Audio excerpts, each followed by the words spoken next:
Most of the time before the end of the month IRCC अपनी official website के ऊपर last month का total number of applications कितनी inventory में है, कितनी with in standard time process हो रही है और कितनी बैकलॉग में जा रही है, इसके ऊपर अपडेटेड इन्फॉर्मेशन देती है। और मैं भी इसके ऊपर वीडियो बनाना कभी भी स्किप नहीं करती, आपको ज़रूर ऑन टाइम अपडेट देती हूँ।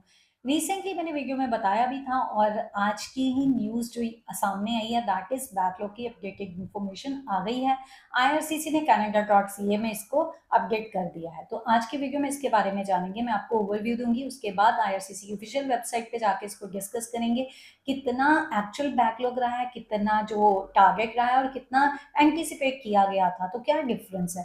तो सारी इन्फॉर्मेशन के लिए वीडियो को कृपया करके अंत तक जरूर देखना और ज्यादा से ज्यादा उन लोग के साथ जरूर शेयर करना जिनका ड्रीम है कनाडा में बसने का, जो अपना फ्यूचर कनाडा में देख रहे हैं। डज नॉट मैटर वो कौन सी वीजा कैटेगरी में अप्लाई कर रहे हैं, क्योंकि आज का वीडियो टीआरवी पीआर सिटीजनशिप वाले सब वीजा एप्लीकेंट्स के लिए है।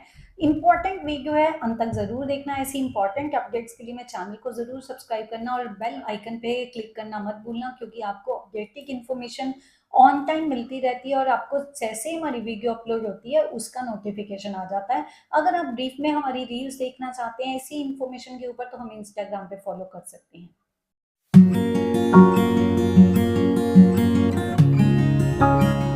शुरुआत करते हैं रिसेंटली आईआरसीसी ने जो अपडेट की है total number of applications in its inventory.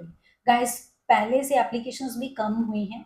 20,29,400 total applications है जो विद इन स्टैंडर्ड टाइम जो प्रोसेस हो रही हैं। These are 60% of the total and the number is 12,82,100। Backlog में चली गई 40%, दीज आर 8,21,200। अगर इसको कंपेयर किया जाए जनवरी के महीने से तो इसमें ओवरऑल 3% का डाउनफॉल देखा गया है। जनवरी के महीने में 43% बैकलॉग में थी, अभी 40% है। अब बात करते हैं सबसे ज्यादा गिरावट जिसमें देखी गई है, that is TRV application. So TRV applicants हैं, चाहे वो स्टडी के लिए अप्लाई करें चाहे वर्क परमिट के लिए अप्लाई करें, उनका काफी टाइम लग रहा है। इस टाइम पे काफी क्वेश्चंस भी कर रहे हैं स्टूडेंट्स, तो उनकी वीजा एप्लीकेशंस जो हैं वो बैकलॉग में है। जो परसेंटेज देखा जाए 44% of the total applications are in backlog. अगर टोटल एप्लीकेशंस कितनी आईआरसीसी की इन्वेंट्री में है उसका नंबर है 9,47,200। इन टाइम जो प्रोसेस हो रही है these are 5,32,700, 56% of the total. So 4,14,500 चली गई बैकलॉग में। इसके बाद बात करते हैं पीआर की। जिन्होंने पीआर के लिए अप्लाई किया हुआ उनका भी डाउनफॉल एप्लीकेशंस के जो बैकलॉग का देखा गया है। और इसमें जो बैकलॉग नीचे गया है ना दैट इज ओनली 2%, बहुत ज्यादा नीचे नहीं गया, बट फिर भी चलो पीआर की एप्लीकेशंस प्रोसेस होने में स्पीड अप हो रही है।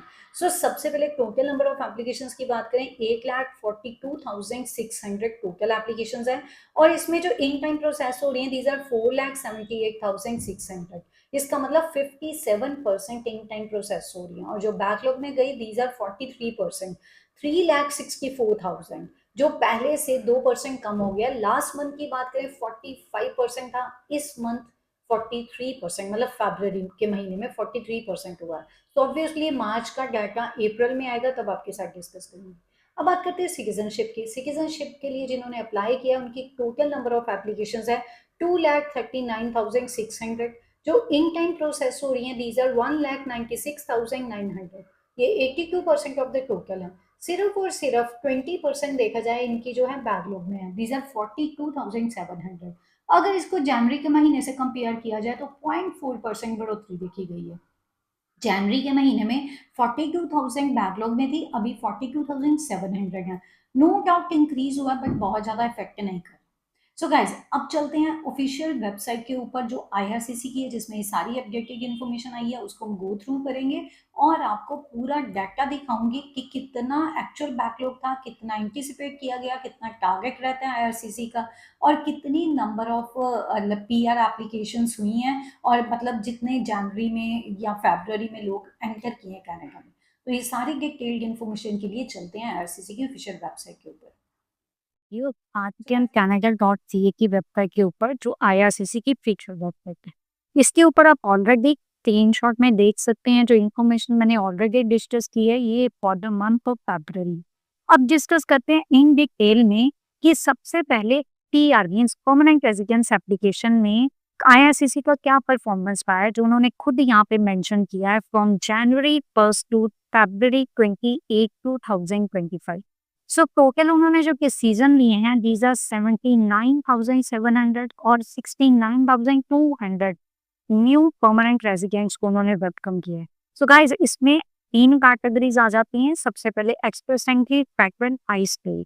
इसकी अगर बात करें तो इसमें जो मैंने फरवरी में देखा है ना, तो बैकलॉग जो है वो एज कंपेयर टू टारगेट या प्रोजेक्शन बड़ा हो। टारगेट भी 20% था, प्रोजेक्टेड बैकलॉग भी 20% था, लेकिन एक्चुअल में ये इन द मंथ ऑफ फरवरी रहा है 20 था। अब इसके बाद हम बात करते हैं अगली एप्लीकेशन कैटेगरी की, जिसमें पीएनपी। खास जो कनाडा में या पीएनपी में प्रेफर करते हैं, जिनको काउंटर करती है या हम कह सकते हैं नॉमिनेट करती है, that's better word for the same. यहाँ पर बैकलॉग में डिफरेंस कहीं ना कहीं देखा गया है for the month of February. So फरवरी में अगेन प्रोजेक्टेड भी 20% था और टारगेट भी 20% था, लेकिन एक्चुअल बैकलॉग 16% ज्यादा रहा है, दिस इज 36%। तो एक्सपेक्टेशन से ये ज्यादा रहा है फॉर पीएनपी। अगेन जो स्पाउस रहते हैं, पार्टनर रहते हैं, चिल्ड्रन रहते हैं, एक्सेप्ट फॉर क्यूबिक, यहाँ पर तो न्यूज है वो थोड़ी बेटर है। प्रोजेक्टेड बैकलॉग 15% था और एक्चुअल 14% था, चाहे टारगेट 20% था। तो गाइस एक चीज आपको पहले ही बता देती हूँ, 20% जो बैकलॉग रहता है एक स्टैंडर्ड रहता है। आईसीसी एक्सपेक्ट करती है कि किसी ना किसी कारणवश एप्लीकेशंस कहीं ना कहीं का टाइम ले रही, तो 20% आउट ऑफ द टोटल जैसे 100 एप्लीकेशन है तो एक ही इंटेंट प्रोसेस करने की बात होती है और 20% किसी ना किसी कारणवश बैकएंड में जा सकती। तो ये जो टारगेटेड बैकलॉग रहता है।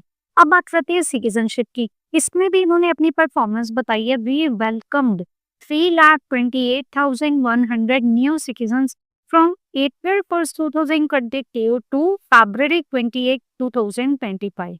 मीन्स ऑन एन एवरेज देखा जाए 10 महीनों का परफॉर्मेंस, नॉट सॉरी 11 मंथ्स का परफॉर्मेंस रहा है यहाँ पर। सो इसमें इन्होंने 3,28,100 लोगों को सिटीजनशिप ग्रांट की है। अब इसमें अगर फरवरी मंथ में एप्लीकेशन की बात करें ना बैकलॉग की, बहुत ज्यादा डिफरेंस नहीं आया, इट्स ओके। एक्चुअल बैकलॉग 18% रहा है और प्रोजेक्टेड 17% है, लेकिन टारगेट क्या है वो ऑलरेडी टोल्ड यू 20%। अब सबसे ज्यादा लोग अप्लाई करते हैं क्वेश्चन ये सबसे ज्यादा क्लियर भी एप्लीकेशन के लिए आते हैं। सो गाइज यहाँ पर जो परफॉर्मेंस रही ना फ्रॉम जनवरी 1 टू फरवरी 28, 2025 तक की, इसमें एक्सटेंशन वालों को भी मिलाते चाहे वो स्टडी की हो या जो वर्क परमिट के लिए है। तो इसमें जो फाइनलाइज स्टडी परमिट की एप्लीकेशन हुई हैं दीज आर 1,12,572 और 2,60,431 वर्क परमिट की एप्लीकेशन है, जिसने एक्सटेंशन भी इंक्लूडेड है, मतलब इनसाइड आउटसाइड कनाडा दोनों की बात की गई है। तो काफी अगर हम दोनों का कंपेयर करें ना तो स्टडी से डबल है वर्क परमिट वालों की एप्लीकेशन जो फाइनलाइज हुई। तो टेम्पररी रेजिडेंट वीजा का ओवरऑल देखा जाए इन द मंथ ऑफ फरवरी तो 65% जो है बैकलॉग है। प्रोजेक्ट इन्होंने 50% दिया था, टारगेट 20% है। तो बहुत ज्यादा भी बैकलॉग चल रहा है। काफी क्वेश्चंस मेरे को आते हैं इन लोगों के, बट स्टिल वेट तो करना ही पड़ेगा। अब स्टडी परमिट की बात करें, यहाँ पर जो एक्चुअल बैकलॉग है दैट इज 45%, जो ऑन एन एवरेज देखा जाए स्लाइटली लेस देन डबल है जितना उन्होंने प्रोजेक्ट किया था। 20% तो स्टैंडर्डाइज है। अब वर्क परमिट की बात करते हैं। वर्क परमिट में भी जो उन्होंने प्रोजेक्ट किया और जितना बैकलॉग है उसमें ज्यादा डिफरेंस नहीं है in the month of February. 32% projected है, 34% एक्चुअल है, 2% इज ओके। ये चीज है, तो इसमें बहुत ज्यादा डिफरेंस नहीं दिखा है। सो गाइस ये तो सारी अपडेटेड इन्फॉर्मेशन रही। होपफुली वीडियो इन्फॉर्मेटिव है आप लोगों के लिए। आप मेरे को ज़रूर बताना आप में से कितने व्यूअर्स हैं जिन्होंने ऑलरेडी अप्लाई किया हुआ है और कितनों का इन टाइम प्रोसेस हो रहा है और कितनों का जो एप्लीकेशन का रिजल्ट नहीं आया और वो कंसर्न है। तो इससे क्या है, आप लोगों को अपडेटेड इन्फॉर्मेशन रियल टाइम में पता चलती रहेगी। क्योंकि मेरी वीडियो काफ़ी इन्फॉर्मेटिव रहती हैं, कृपया करके इस चैनल को ज़रूर सब्सक्राइब कीजिए। मैं डेफिनेटली अगला वीडियो किसी और इम्पॉर्टेंट अपडेट के ऊपर बनाऊंगी। तब तक के लिए stay informed and stay vigilant.